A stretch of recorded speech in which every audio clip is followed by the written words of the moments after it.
Hello everyone, welcome back. எல்லாரும் எப்படி இருக்கீங்க? இன்றைக்கி ஒரே ஒரு கப்பு கோதுமை மாவை வச்சு சூப்பரான ஸ்நாக் ரெசிபியை பார்க்க போகிறோம். அதுக்கு ஒரு அகலமான மிக்சிங் பவுலில் நம்ம ஒரே ஒரு கப்பு கோதுமை மாவு சேர்த்துப்போம்.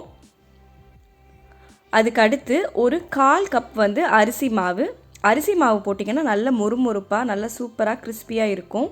அதுக்கு அடுத்து நமக்கு தேவையான அளவு உப்பு.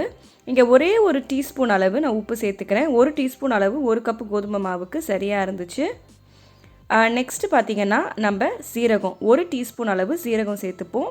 சீரகம் இல்லைனா நீங்கள் ஓமம் கூட சேர்த்துக்கலாம், கேரம் சீட்ஸ். அதுக்கப்புறமா ஒரு 1/2 டீஸ்பூன் கொரகொரன்னு அடித்த மிளகுத்தூள். அப்போ தான் நல்லா சாப்பிடும்பொழுது நல்லா ஃப்ளேவர்ஃபுல்லாக இருக்கும். கலருக்கு சும்மா கொஞ்சமாக ஒரு பிஞ்ச் மஞ்சள் தூள் சேர்த்து எல்லாத்தையும் நல்லா மிக்ஸ் பண்ணி விட்டுக்கோங்க. எல்லாம் ஈக்குவலாக கம்பைன் ஆகிற மாதிரி மிக்ஸ் பண்ணிவிட்டு அது ஓரமாக ஒரு இடத்துல வச்சுருங்க. நெக்ஸ்ட் ஒரு ஃப்ளேவர்ஃபுல்லான ஒரு மசாலா அரைக்க போகிறோம். அதுக்கு ஒரு சின்ன மிக்ஸி ஜார் எடுத்துக்கோங்க. அதில் ஒரு 4 பெரிய பல் பூண்டு, அதுக்கப்புறம் காரத்துக்கு தேவையான அளவு ஒரு 3 ட்ரை சில்லிஸ் கரெக்டாக இருக்கும். உங்கள் காரத்துக்கு ஏற்ற மாதிரி நீங்கள் போட்டுக்கலாம். அதுக்கு அடுத்து கொஞ்சமாக கருவேப்பில்லை, அதுக்கப்புறம் அதில் கொஞ்சமாக தண்ணி சேர்த்து ஓரளவுக்கு கொரன்னு அரைச்சா போதும். ரொம்ப ஸ்மூத்தாக அரைக்கணுன்றது கிடையாது. இந்த மாதிரி அரைச்சிக்கோங்க. ரொம்ப ஸ்மூத்தாக வேண்டாம், இப்படி ஓரளவுக்கு கொரப்பாக இருந்தால் தான் அது ஃப்ளேவர் உங்களுக்கு நல்லா இருக்கும். ஸோ அதை எடுத்து நம்ம மிக்ஸ் பண்ணி வச்சுருக்கேன் அந்த ஃப்ளார் அதில் நம்ம சேர்த்துப்போம். சேர்த்துட்டு கையில் நல்லா மிக்ஸ் பண்ணிக்கோங்க. ஒரு மாதிரி க்ரம்பிள் மாதிரி இருக்கணும். ஸோ அந்த மாதிரி நல்லா மிக்ஸ் பண்ணி விட்டுக்கோங்க. ஈக்குவலாக அந்த க்ரம்ஸ் உடையிற மாதிரி. அதுக்கு அடுத்து அதில் ஒரே ஒரு டேபிள் ஸ்பூன் எண்ணெய் ஊற்றிட்டு நல்லா எல்லாத்தையும் நல்லா கம்பைன் பண்ணிக்கோங்க. க்ரம்பிள் மாதிரி இருக்கும்.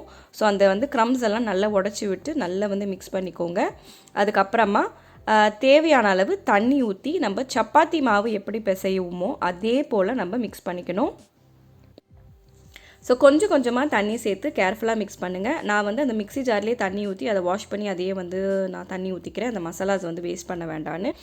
டோ பார்த்திங்கன்னா ரொம்ப ஹார்டாகவும் இருக்கக்கூடாது, ரொம்ப சாஃப்டாகவும் இருக்கக்கூடாது. அப்போ தான் உங்களுக்கு நகட்டும் போது ஈஸியாக இருக்கும். ஸோ சப்பாத்தி மாவு எப்படி பிசைவீங்களோ அதே போல் நீங்கள் மிக்ஸ் பண்ணிக்கோங்க. கொஞ்சமாக நல்லா இது டோ ஃபார்ம் ஆன பிறகு அதில் ஒரே ஒரு டேபிள் ஸ்பூன் அளவு எண்ணெய் சேர்த்து நல்லா திருப்பி மிக்ஸ் பண்ணிப்போம். இந்த மாவை மூடி வச்சு ஒரு 15 மினிட்ஸ் ரெஸ்ட் பண்ண வச்சுருங்க. அப்போ தான் நமக்கு நகட்டும் போது ஈஸியாக இருக்கும்.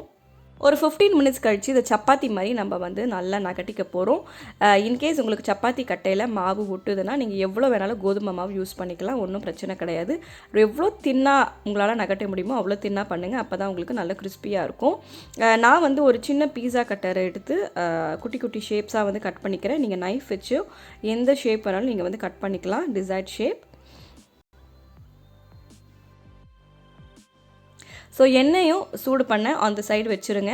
எண்ணெய் பார்த்திங்கன்னா ஓரளவுக்கு ஹை ஹீட்டில் இருந்தால் தான் நல்ல முறுமுறுப்பாக வரும். டக்குன்னு உங்களுக்கு ப்ரௌனாக கிறிஸ்பி ஆகும். ஸ்லோ ஹீட்டில் குக் பண்ணிங்கன்னா ரொம்ப எண்ணெய் உரிகிற மாதிரி ஆகிடும். இந்த வீட் ஃப்ளார் சிப்ஸ் உங்களுக்கு நல்ல முறுமுறுப்பாக கிடைக்கணும்னா 2 சிம்பிள் ட்ரிக்கு தான். ஒன்று பார்த்திங்கன்னா எண்ணெய் சூடாக இருக்கணும். ரெண்டாவது நீங்கள் எவ்வளோக்கு எவ்வளோ தின்னாக உங்கள் சப்பாத்தியை செய்கிறீங்களோ அதில் தான் உங்களுக்கு தின்னாக கிறிஸ்பியான சிப்ஸ் உங்களுக்கு கிடைக்கும்.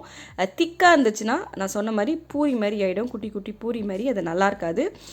அதனால் இதை நல்லா பார்த்திங்கன்னா இப்போது ஒரு கலர் நல்லா சேஞ்ச் ஆகி அந்த பபுள்ஸ் எல்லாமே நல்லா அடங்கிடும். ஸோ அதுதான் பார்த்திங்கன்னா ரொம்ப கரெக்டான கன்சிஸ்டன்சி. ஸோ பேர்ன் ஆகாமல் நீங்கள் பார்த்துக்கணும். ஸோ ஹீட்டும் நீங்கள் ஏற்ற மாதிரி அட்ஜஸ்ட் பண்ணிக்கலாம்.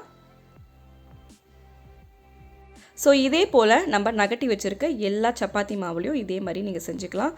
ரொம்ப ரொம்ப ஈஸியான ஒரு சிம்பிளான ரெசிபி. ஈவினிங் டீ காஃபியோட இது இந்த ஸ்நாக் ரொம்ப பர்ஃபெக்டான ஒரு காம்பினேஷனாக இருக்கும். நல்ல ஸ்பைஸியாக கிறிஸ்பியாக சூப்பராக இருக்கும். கிட்ஸுக்கு நீங்கள் கொடுக்கும்போது டொமேட்டோ கெச்சப் வச்சு கொடுத்தீங்கன்னா ரொம்பவே இதோட வச்சு சாப்பிட்டா டேஸ்டியாக இருக்கும். இந்த வீடியோ உங்களுக்கு யூஸ்ஃபுல்லாக இருந்திருக்கும்னு நினைக்கிறேன்.